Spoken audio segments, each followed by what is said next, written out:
Welcome back friends, আপনাদের সাথে রয়েছি আমি অভিজিৎ। আজকে আমি চলে এসেছি আলোচনা করতে বিশেষ একটি গুরুত্বপূর্ণ টিপস নিয়ে আপনাদের সাথে, যেটা হচ্ছে সব বন্ধুদের সাথে হয়ে থাকে।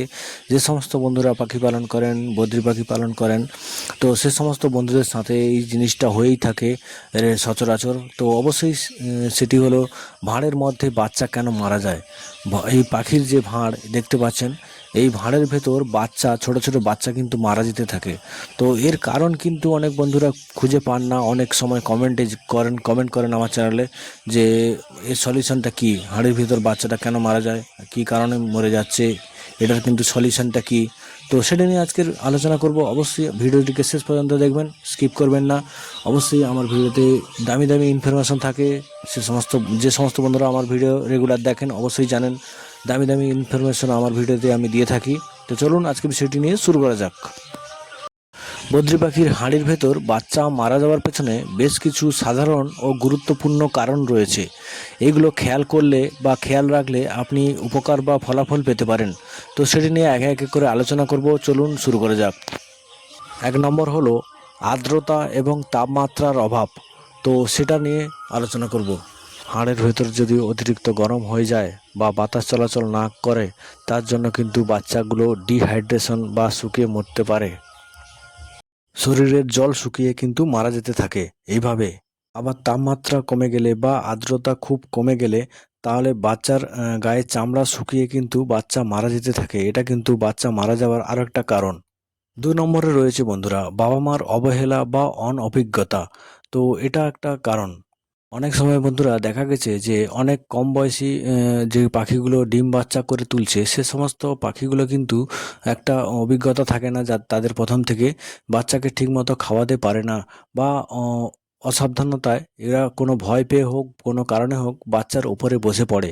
সেটার জন্যও মৃত্যু হয় বাচ্চার। আর ভালো মতো খাবার দাবার না খাওয়ালে তার জন্যও মৃত্যু হয় বাচ্চার। তো এটা কিন্তু একটা কারণ। অনেক সময় ধরে বাচ্চার উপর বসে থাকলে বাচ্চাগুলো কিন্তু শ্বাসরোধ হয়ে ধীরে ধীরে করে মারা যেতে থাকে। তখন এর অনভিজ্ঞতা, যেগুলো মা বাবা কম বয়সে হয়েছে, এই পাখিগুলোর অভিজ্ঞতা কম, তো তারা বুঝতে পারে না, তখন কিন্তু বাচ্চাগুলো একে একে করে মারা যেতে থাকে। সেটা একটা কারণ রয়েছে বন্ধুরা।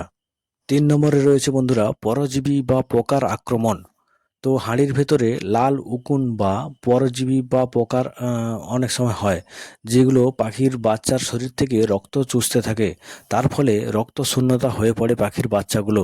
তখন কিন্তু বাচ্চাগুলো একে একে করে রক্ত শূন্যতার জন্য মারা যেতে থাকে। তো এটাও একটা আপনাকে খেয়াল রাখতে হবে। 4 নম্বরে রয়েছে বন্ধুরা খাবারের থলিতে বাতাস বা ইনফেকশন হওয়া। তো এর জন্য কিন্তু পাখির বাচ্চা মারা যেতে থাকে। যদি বাচ্চার খাবারের থলি শক্ত হয়ে যায়, খাবার হজম না হয় বা না পচে, তো তার জন্য কিন্তু বাচ্চা মারা যেতে থাকে ধীরে ধীরে। আরও রয়েছে বন্ধুরা বাচ্চার মা বাবার থেকে ব্যাকটেরিয়া বা ছত্রাকজনিত সংক্রমণের কারণেও বাচ্চা মারা যেতে থাকে, যেটা মা বাবার মাধ্যমে সংক্রমণ হয়ে বাচ্চার মধ্যে চলে যায়। তো এর জন্য কিন্তু বাচ্চা মারা যেতে থাকে। 5 নম্বর কারণ রয়েছে বন্ধুরা অস্বাস্থ্যকর পরিবেশ।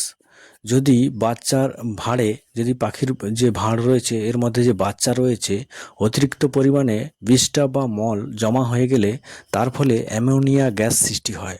তার ফলে পাখির বাচ্চার শ্বাসকষ্টজনিত প্রবলেম চলে আসে। তার জন্য কিন্তু বাচ্চাগুলো কিন্তু শ্বাসরোধ হয়ে ধীরে ধীরে করে মারা যেতে থাকে। তো এটা কিন্তু আপনাকে খেয়াল রাখতে হবে।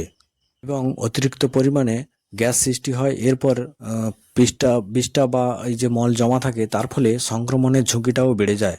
বাচ্চারা বিভিন্ন সংক্রমণের কারণেও মারা যেতে থাকে। 6 নম্বর কারণ রয়েছে বন্ধুরা পুষ্টির অভাব। তো বাচ্চার মা বাবাকে যদি সঠিক পুষ্টি সম্পন্ন খাবার, যেমন সফট ফুড, শাকসবজি এবং বিভিন্ন ধরনের যে খাবার রয়েছে, যেগুলো পুষ্টি সম্পূর্ণ ক্যালসিয়াম রয়েছে, সে সমস্ত জিনিস যাতে পাখির বাচ্চার বাবা মা যদি না পায়, তাহলে কিন্তু পাখির বাচ্চা অপুষ্টিজনিত কারণে মারা যেতে থাকে। তো এটা কিন্তু আপনাকে মাথায় খেয়াল রাখতে হবে। তো বন্ধুরা, অপুষ্টির কারণে বাচ্চার কিন্তু রোগ প্রতিরোধ ক্ষমতাটা কিন্তু কমে যায়। তো তার জন্য কিন্তু বাচ্চা মারা যেতে থাকে। তো এটা কিন্তু আপনাকে ধ্যান রাখতে হবে। বাচ্চার মা বাবাকে যাতে ভালো খাবার, সফট ফুড বা ক্যালসিয়াম জাতীয় খাবার বা ভালো ভিটামিনযুক্ত খাবার যাতে পায়, সেটার দিকে কিন্তু আপনাকে নজর দিতে হবে। এরপরে রয়েছে বন্ধুরা কিছু প্রয়োজনীয় টিপস। তো হাঁড়ি পরিষ্কার রাখা। হাঁড়ির ভেতর প্রচুর পরিমাণে বিষ্ঠা বা মল জমা হয়ে গেলে এটিকে সাবধানে পরিষ্কার করে শুকনো করতে হবে। আর এর মধ্যে কাঠের গুঁড়ো ব্যবহার করা উচিত। আর যেটা হচ্ছে পরিষ্কার পরিচ্ছন্ন থাকবে ভেতরেরটা, যাতে মলটা পাখির বাচ্চার গায়ে যাতে না লাগে, তার জন্য কিন্তু আপনাকে কাঠের গুঁড়োর ব্যবস্থা রাখতে হবে। হাঁড়ির মধ্যে কিন্তু কাঠের গুঁড়ো অল্প করে ব্যবহার করতে পারেন। রয়েছে বন্ধুরা সঠিক খাবার দেওয়া। পাখির ব্রিডিং চলাকালীন আপনাকে পাখিকে ডিম সেদ্ধ আর গমের যে নরম সফট খাবার 1 ফুট ব্যবহার করতে হবে, যাতে পাখির পুষ্টি ঠিকঠাক থাকে। এটা কিন্তু আপনাকে খেয়াল রাখতে হবে। তারপরে রয়েছে বন্ধুরা বিশ্রাম। পাখিকে বিশ্রাম দেওয়া প্রয়োজন। একজোড়া পাখিকে বছরে 2 থেকে 3 বারের বেশি ব্রিডিং করাবেন না। তাতে কিন্তু বাচ্চা দুর্বল হয়, তার ফলে কিন্তু বাচ্চা মারা যেতে থাকে। তো এটা কিন্তু আপনাকে নজর রাখতে হবে। তারপরে রয়েছে পাখিকে বিরক্ত করবেন না। পাখির বাচ্চা ফোটার পরে পাখির ভাঁড়ে বারবার উকি মারবেন না। তার ফলে পাখি কিন্তু তার বাচ্চার ক্ষতি করে ফেলে ভয়ে। তো এটা যাতে না হয় সেদিকে কিন্তু আপনাকে খেয়াল রাখতে হবে। এখনকার মতো বিদায় নিচ্ছি বন্ধুরা।